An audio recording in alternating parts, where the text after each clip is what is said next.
বলুন তো এগুলো কি ফুল? এগুলো হচ্ছে সজনে ফুল। আজকের রান্না সজনে ফুলের বাটা। অনেকে তো অনেক ধরনের রেসিপি খেয়েছেন, সজনে ফুলের বাটা এইভাবে একবার খেয়ে দেখুন, কেমন লাগবে কমেন্টে কিন্তু রান্নাটি দেখার পর অবশ্যই আমাকে জানাবেন। আমি সুস্মিতা, চলুন রান্নাটি শুরু করা যাক।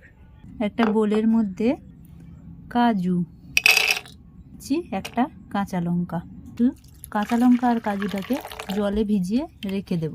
ততক্ষণে একটু গরম জল করে নেব, তাতে আমি এই সজনের ফুলগুলো ধুয়ে নেব। ফুলগুলোকে ভালো করে ধুয়ে নেওয়ার পর এইভাবে চিপড়ে নেব, জলগুলো ঝরিয়ে।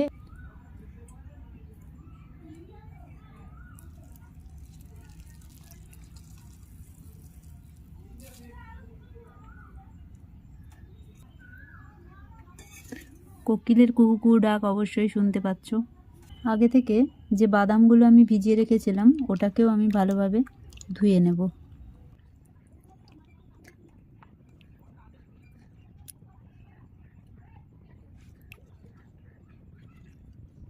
এবার আমি এগুলোকে ভালোভাবে বেটে নেব।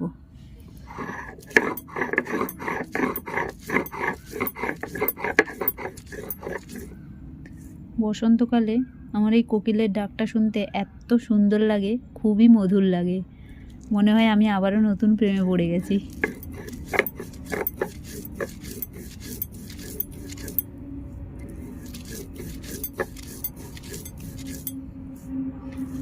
মিহি করে বাটতে হবে কিন্তু।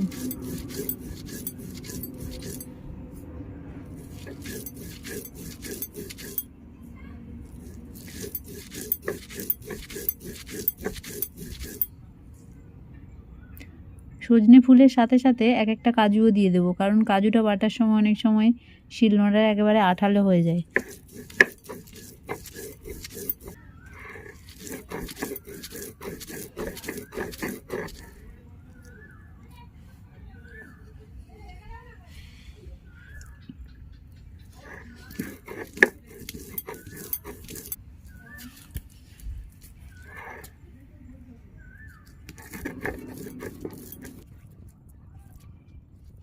চলো বাকিটা দেখাই।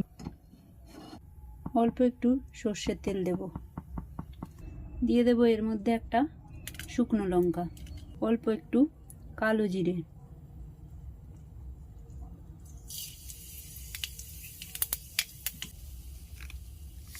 এই অল্প পোস্ত দিয়ে দেব।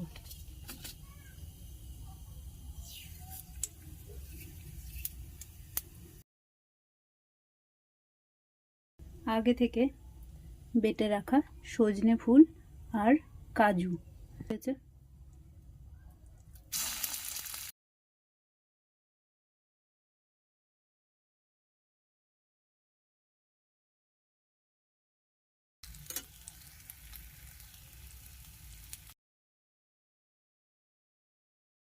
চিনি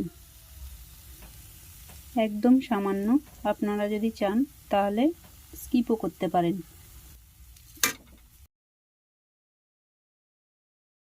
এটা শুধু স্বাদের জন্যই দিলাম। এবার এটাকে আমি একটু টেস্ট করে দেখব কেমন হয়েছে, কারণ এখনো ভাত হতে দেরি আছে। গরম ভাতে প্রথম পাতে খেতে টাইম লাগবে। ভালো টেস্ট হয়েছে। এবার এটাকে আমি তুলে নেব।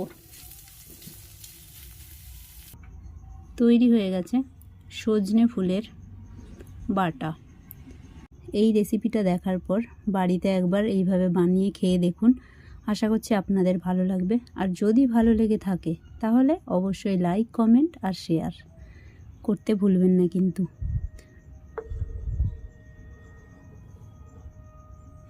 আমি Susmita, cook with good vibes চ্যানেলে ভিডিওটি দেখার জন্য আপনাদেরকে অনেক অনেক ধন্যবাদ জানাই। সবার প্রতি একটাই কথা, ভালো থাকবেন, সুস্থ থাকবেন এবং হেলদি খাবার খাবেন। আজকের জন্য টাটা।